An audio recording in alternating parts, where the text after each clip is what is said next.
Panjenengan sedaya mirsani ini melihat jarum dan angka. Padahal sebelum jarum dan angka ada kaca. Ada kaca ini, tetapi kita tidak melihat kacanya karena saking beningnya kaca. Yang memakai kacamata juga demikian. Kita tidak melihat kacamata kita, tapi langsung melihat kepada objek karena saking beningnya kaca. Demikianlah subhanallah, maha sucinya Allah, sehingga kita tidak melihat Allah Subhanahu wa ta'ala.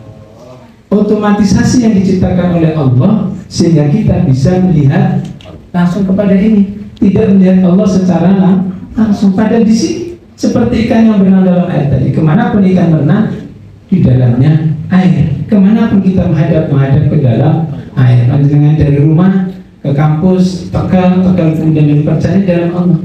Tapi apakah kita tadi merasa lebih banyak mana berangkat dari Tegal sampai di sini tadi berpikir wirid, sholat atau bahas yang lain? Karaoke. Yang di belakang itu Mas, 1, 2, 3. Iya. Nah, siapa namanya Mas? Yang nunduk dari belakang. Siapa namanya? Islam.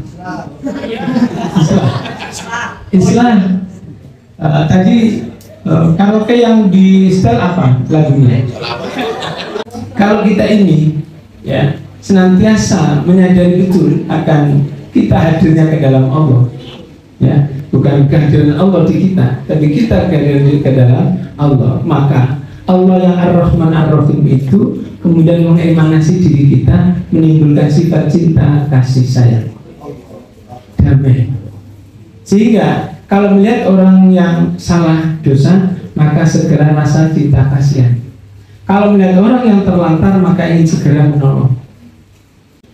Dampak yang kedua adalah karena saya sadar betul misalnya Allah di sini, maka saya tidak berani bercakap kotor tentang panjenengan. Karena kalau saya bercakap kotor berarti saya bercakap kotor kepada Allah di sini. Kalau saya sampai kasar, maka berarti saya kasar kepada Allah. Kalau saya bohong berarti saya bohong kepada Allah. Kalau kita ya sekarang hari ini saya masih punya dendam, saya masih punya marah, berarti saya tidak sedang bertuhan. Kenapa?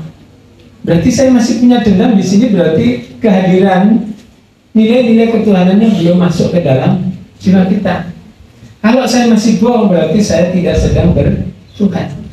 Kalau hari ini saya masih ragu-ragu terhadap apa yang saya yakini dengan iman kita, dengan Islam kita, dengan apa semua kebaikan, bahwa segala sesuatu yang ada dalam Al-Quran masih ragu, berarti kita itu tidak sedang bertuhan. Atau setidaknya itulah tanda-tanda siksa dari Allah SWT.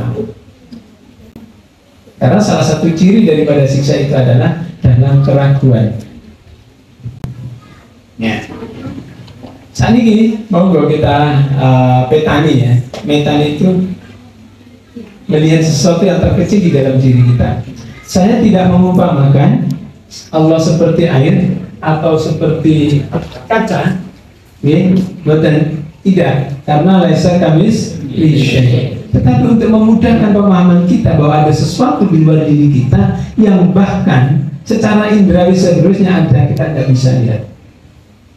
Apalagi yang gaib. Tapi karena latif, subhanallah, kita tidak tahu Allah.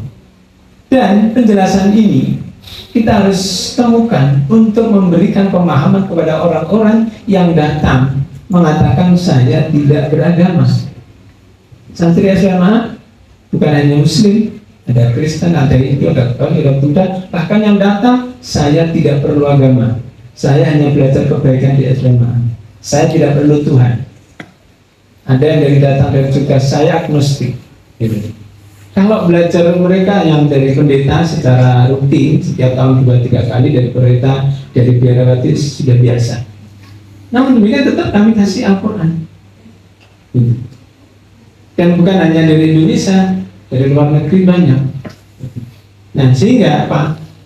Jangan dibilang nggak boleh pikir Gusti tafakkaru fi khalqillah wa tafakkaru fi dzillah. Itu untuk yang muslim terlahir. Dan bagi mereka yang tidak muslim, Dan orang yang datang tanpa menggunakan identitas, yang tidak suka dengan identitas, harus ditunjukkan nih, kamu mesti beridentitas. Manusia kok nggak pakai identitas? Ya, selama manusia harus pakai bahwa kita bertuhan.